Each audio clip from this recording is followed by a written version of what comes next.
Welcome to the Transforming Healthcare Coaching Podcast, where we bring you guidance and coaching perspectives so that you can level up in your life and work.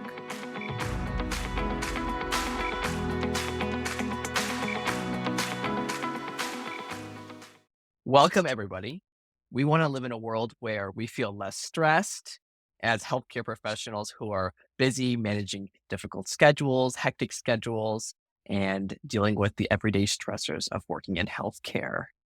So, in today's episode, we're going to be talking about stress management and some kind of coping mechanisms and stress reducing practices tailored to you, the healthcare professional. And today I have Grizelda and Gillian with us and our experts today on this topic. And so I guess I'll go ahead and just pose the first question to the group.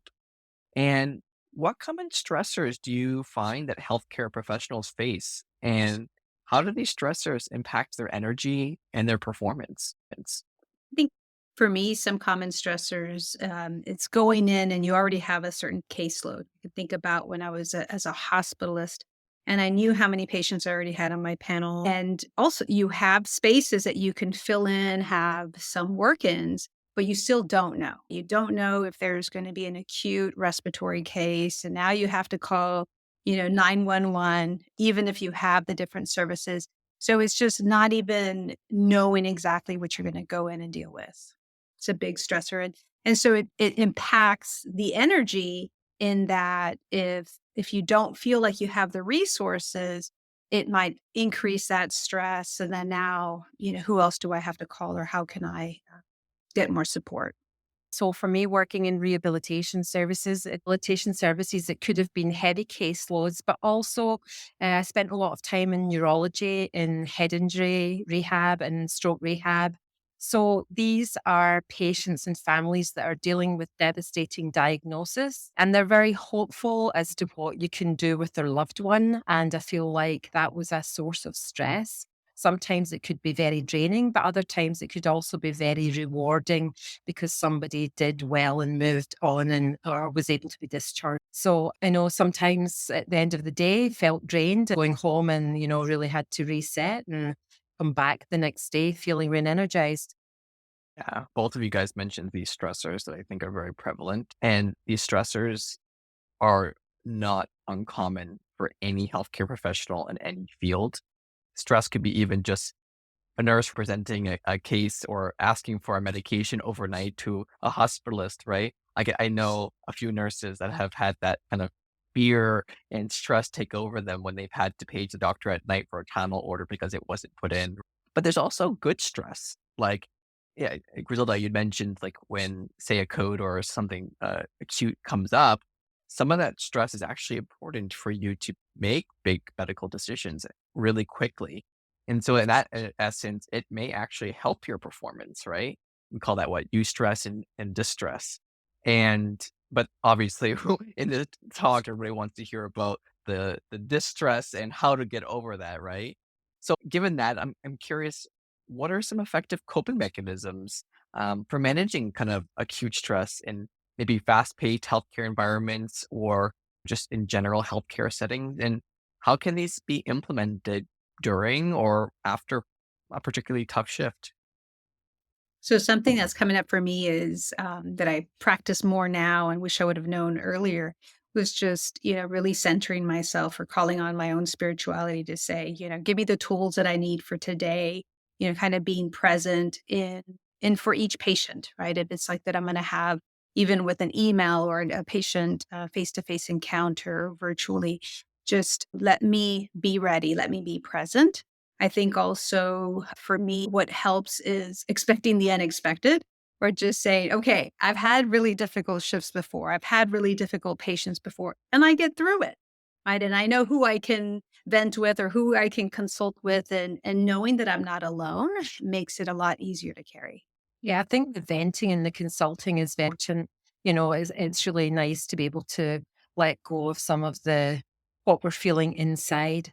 And I think to take short breaks, whether it's, go outside and take a few deep breaths and some fresh air, or whether it's just to walk away for a few minutes and recenter ourselves, I think that could be Making sure who we're venting Mhm. to. that we're not going to get in this victim pit where we're all just, to keep it PG, right? We're just venting together, but it's also it's are we able to seek solutions to say, what, let's go down and get a coffee together and let's process and let's move on. Topic is so important because if you let the stress just linger, it's going to make you unhappy. It's going to follow you home. It's going to lead to the next patient and maybe potentially to a mistake, right? Something that could be prevented. And so these are incredible things. And I'm just curious because we talk a lot about centering, and centering can be done differently for everybody. So I give this example in some prior episodes is that I leave working in emergency medicine. I'll walk out to the ambulance bay, take a few big deep breaths, reflect really quick, give myself 5 minutes if I can, but even 2 minutes is just fine. Just to be like, okay, part of the day is over. Let's move forward. Let's think forward. But it's different for everybody. I'm curious what you guys do to center yourself and free yourself from some of the stress that we just talked about. Is there something that I need to write down into either my brain dump column or somewhere to say, this is something I'll come back to later? And that way I can be present for that next patient. Because if I'm stuck on the past and I'm not able to actually focus on, and it'll take me longer later to get things done. And there's a practice that I use, and it's called positive intelligence. And it's about taking control or taking command of your brain. You take little mini breaks and you can do things like really concentrate on rubbing your fingertips together, but you have to concentrate with really good focus. And that is the only thing you're thinking about. And other ways to do this is to really focus on something visual. It could be something in nature outside, or to really take note of all the sounds that are around you. But it's the taking command of your brain and being able to only focus on that, just even for a couple minutes. I love that. And one thing I'll even add to our audience here is you don't have to wait for a stressful moment to happen to try some form of centering exercise or some way of freeing stress before it happens. There's prevention that you can do. Some of these techniques that we talked about, many of us and our clients do, is do this before and after their shift. And obviously in between when the stressful moment does happen, but it makes you more resilient to the stressors when they do develop. I'm curious for the group here. We all work with healthcare professionals as coaches. What limiting beliefs do you see your healthcare professionals often hold about stress? And how can they begin to challenge these beliefs to reduce burnout and maintain balance between their personal and professional lives? One of the things that I see is the belief that there's not enough time, that they're too busy and they can't take the time out to do that. And I would challenge people to think, can I take 2 minutes out here and there throughout the day to do some deep breathing or do some other thing that helps to center us and de-stress us? Another limiting belief is just, hey, this is tough. Like, this is how it's supposed to be. This is how I should be able to see this many patients. I should be able to get all these things. And I think it's starting to challenge that it's okay. Now, is there support, scribe? And of course, now we're all the AI stuff that's coming out is how can we still be in our zone of genius and do the stuff that we love and the things that we got into this for, but not having all of those extra stress. So sometimes it is going to be getting extra support or taking that time to say, let me make a template so that I'm not always creating this document from scratch. I think time is the current thing we see with all our clients.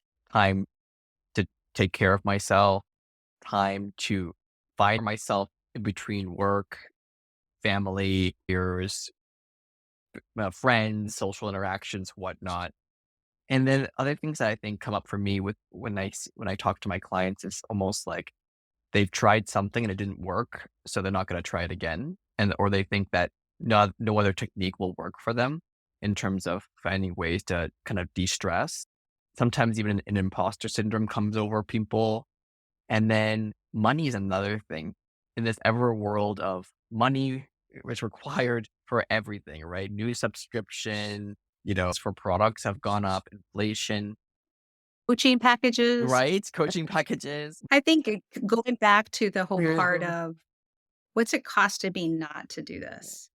What's it costing me to do it? So I think sometimes when we put it all in perspective that way, it does change. And it's how much would I save? How much time will I save if I use this versus if I don't? If I get the support I truly need, how will that make a difference? I've found a lot of my clients is that they're starting to shift that mindset, which is beautiful. Spend $300 on a monthly gym because it has a sauna, a whirlpool. So I think that shift is changing, but it's definitely something that holds some people back. What's one piece of advice you'd give to healthcare professionals who are listening on here that are feeling overwhelmed by stress and are not sure where to start? I would say, look to your inner self and give yourself permission to actually do something about it and start a conversation, whether it's with a friend or somebody at work or whether it's with our community, because that's what we're here for. We're here to support healthcare professionals. And it is so easy in the world that we live in healthcare for working shift work that we want to procrastinate. Procrastination lies within all of us. And if you're listening to this, I guess one advice I'd have for you would be to take that one step. And if you don't know how to take that one step, book a free discovery call with one of us. It's no obligation.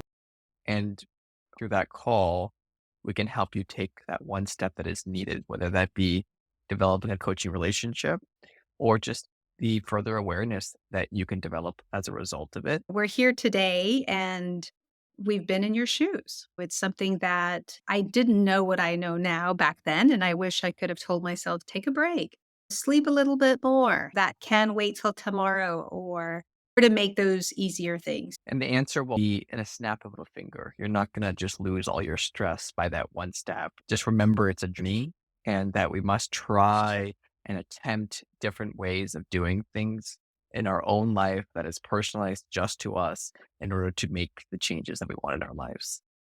Thank you so much for listening to the Transforming Healthcare Coaching podcast. If you found this episode interesting or useful, please share it with your friends and colleagues in healthcare. And we will love it if you hit subscribe so that you never miss an episode. We want to help with the topics and problems that you want us to talk about.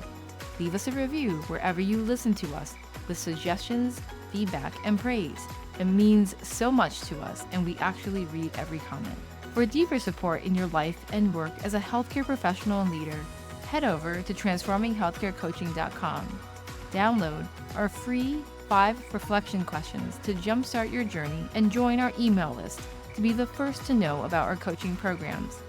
We're also excited to offer the MedThrive community, a supportive space for group coaching and self-paced personal growth, providing an alternative path to growth beyond one-on-one coaching programs. Find out more and join this thriving community at transforminghealthcarecoaching.com. Together, we can transform healthcare, one person at a time.